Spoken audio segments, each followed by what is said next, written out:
Well, good afternoon or early evening, all my friends. This is Verdier. Today, I'm going to do something that I've promised to do for quite a while, and I'm going to give you an overview of the GPS system of the Ford Fusion Energi. Sorry it took me so long to do this, just really haven't had time. Filming for this is not so easy. This camera is very precariously set up, so it's probably going to end up falling in the middle. It's going to get messed up and whatever, but whatever. But I just want to show you generally how the GPS works on this car. It's an excellent GPS overall, except for the lack of any updates.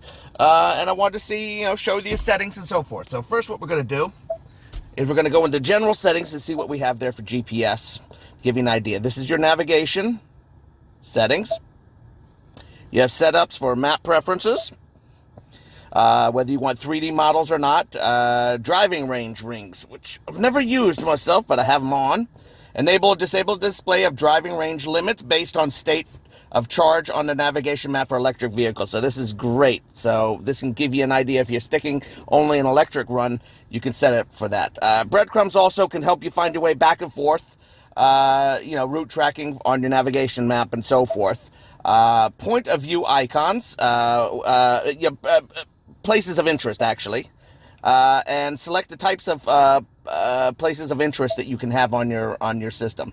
Now here's where something gets kind of a little weird. You could choose things like food, and I have it set to all restaurants. What's funny is you can only have like 3 of these at a time going, which seems ridiculous. I should be allowed to turn on as many of these as I want.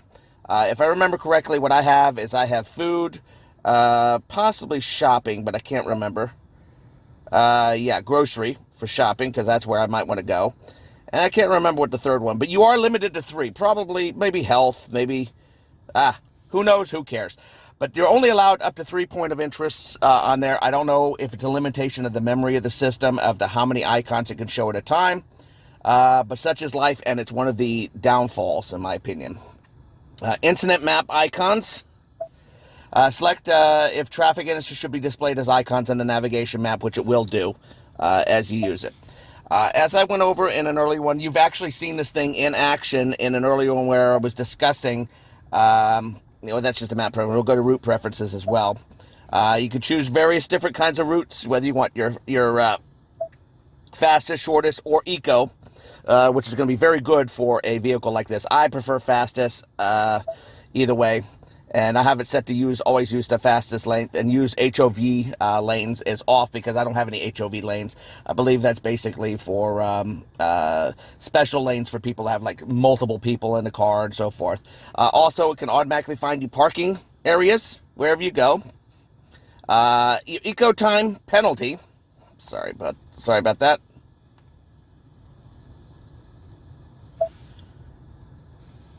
You can set to low, medium, or high. It's basically how much extra driving time is acceptable to achieve an eco route. So, choosing an eco route, at least you can set it up and define it the way you want it in that aspect, which is very nice to have. Dynamic route guidance. Enable, disable sync considering traffic information when planning a route. The system can find a faster route based on heavy traffic flow information, or detect a road closed incident and find it to. It's very good for using basically your wireless systems in your car to get information from the system to let you know ahead of time whether there's areas of problems and so forth. You can choose it to avoid freeways, avoid toll rolls, which I have on. I should actually shut that off at this point. And avoid ferries, cars, and trains, which I think is pretty basic information that most people go. Your navigation, whether you want guidance prompts. This is also something I really like about this system. You could choose various ways it could do. Voice and tone, voice only, and tones only. I like having the voice tell me, you're going to turn so-and-so, and then when you do it, and it's about time to go, the thing will beep and let you know it's time to turn. Very accurate. I like the fact that I can choose multiples of these. So that's the main settings for the navigation in the car. Now you go right to the navigation area. Now here's one thing I don't like about this car. You can either use this navigation or you can use Android Auto or Apple Maps. You cannot have both available to you.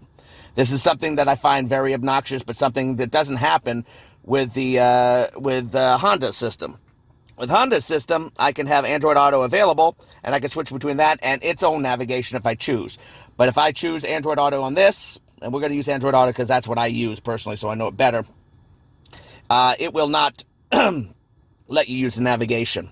Another thing that was really disappointing is if you use Waze, excuse me, or Google Maps, it will not show your navigation in a small little window. You got to go to the full window in order to do it properly. I was kind of hoping it would shrink it down, but I mean, come on, how much can you really, expect? So we're going to go into the main navigation system.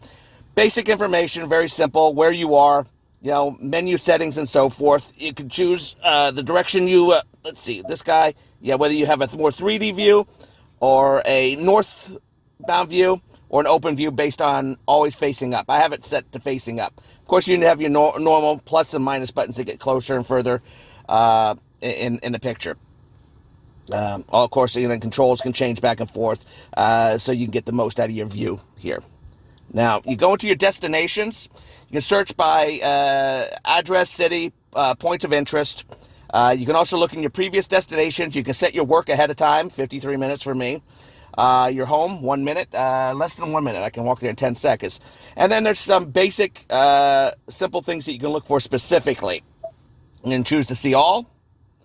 Auto parts, vehicle maintenance, whatever's nearby. You can search a nearby area and so forth. Multiple pages to look at here. But that's basically how that works. Now, the voice control is excellent in this car.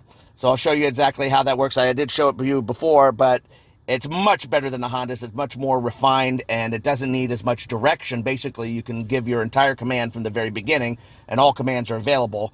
In the Honda, they tend to compartmentalize them. Yeah, I can't speak English, so sue me. And in that one, basically, you have to say navigation, then you have to say find a place, and then you have to tell it the place, then you have to choose a number. Here, basically, you can pretty much tell it where you want to go, and most of the time, it'll get it pretty much right. Aside from your destinations and so forth, you've got your menu listings here. So you can change your screen views to either a full map or highway with highway exit. This is the full map, obvious looking. Highway exit info allows it to have both, whether it's going to show both or not.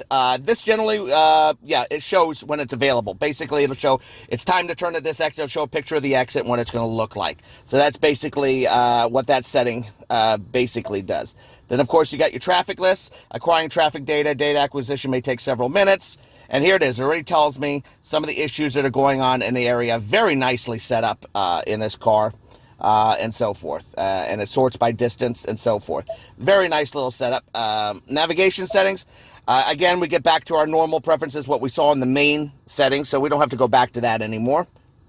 And then, where am I? Basically, I'm just going to tell you, I'm on Pettingill Street. Now you guys know where I am. You can come kill me. I'm sure a lot of people don't like me. So here I am. Put me out of my misery. The dogs are eating me out of house and home, so please take care of my life.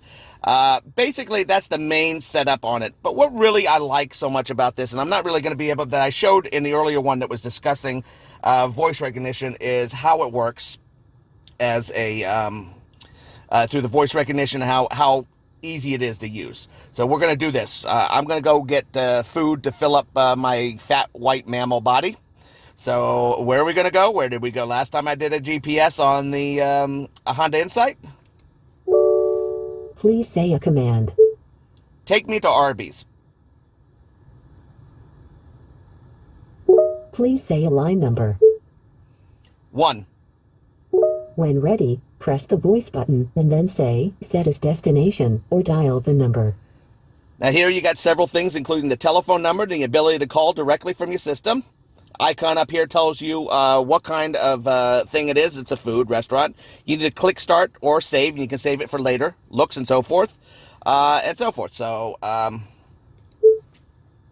set as destination. Setting new destination. Obey traffic laws, be alert, and use voice commands while driving. In 1/10 of a mile, turn left onto Main Street and then turn right. Various icons here available. Here you can bring up your main menu here. Here's for volume control, and of course you can change direction. This tells you when you're going to get there, how far, distance, and so forth. This is basically telling you the way that you're going, your main steps. Generally, I would prefer not to have all that information there. That was part of the settings that I did earlier, which was a mistake in that aspect. I believe you can go into settings here. When you go in here, you can change your screen view here. Screen view to full map, because highway exit info will show up automatically anyway. But when you're in here, you got a new menu, including where am I. You can choose a detour. You can view your entire route as a listing, show you what it's going to look like. It's actually a very nice system. You can cancel your route, although I think it's kind of odd that this is here. I think this should be on the main screen as an X where you could hit it anytime rather than have to go to another menu. I think this is a bad design choice. I have my screen view set to full map. You don't have to have the highway exit info. That'll generally do it all on its own anyway. But we're going to step to full map. Again, various traffic lists, requiring traffic. There's no traffic on my route. And then, of course, you can go right to the navigation settings if you need to change some of your navigation settings. So you see, now we have the full look of the entire menu right here. This in 1/10 of a mile, tells turn you what left onto Main Street and then turn right. Then clicking that tells you what your next move is. I think it does it at the top here too. I'm not sure, but it's been a while, and so forth. And that's basically how the main system works. Now, what I'm going to do is I'm going to try to drive there partially while it's running. Now, you guys have already seen this run before, but I'm going to do it again by holding it by hand, which is going to be kind of scary, my friends. But I'm going to give it a shot anyway. So now the camera's going to get kind of weird. First, I'm all on electric power. I'm down to like 15-mile range on my gas. And that's the nice thing about having a battery controlled car that you can run on a plug-in. I still have 21 miles of electric range. So we're going to take the camera here. Here's where things are going to get a little weird. I do apologize. I don't know if I could go to a further view here. Probably better to keep it close. Problem is, I may not be able to keep it on point like I should. Now, I don't have a real good spot for this thing to sit that will hold its view on there. So what I may do is I may disconnect it from this holder. It might be easier for me to film with my hand. Also, remember, all the information is in here too, as I showed once before. It'll also give you speeds once you're on a speed-related street. This also tells you, basic distance, 0.05 miles is each distance and so forth. There we go. Back off. So what we're going to do is we're going to attempt to back out of here. We're going to get out of this area. And I'm going to try to give you a full run of this entire drive. Well, most of the drive. And then we're going to peace out at the end here as we go. If you see that thing right up there, I love that thing. That goes off as an emergency alarm in case I run into a very bad situation, like a brake event is about to happen, an emergency brake event, or I'm about to have a collision. I do like that. All right, so here we go. We're going to show you what it basically looks like as we drive. It's going to be very shaky. I do apologize. I have it set to close so you can get as most detail as you can. I know you guys don't like these long videos, and I know a lot of you are not into this car, but it's worth looking for this car. As I said, the only real negative I see about this GPS is you can't do all the points of interest, which is obnoxious. And also, one other thing is that there are no free updates for $35,000. You heard that double ding? That was letting me know it's time for a turn.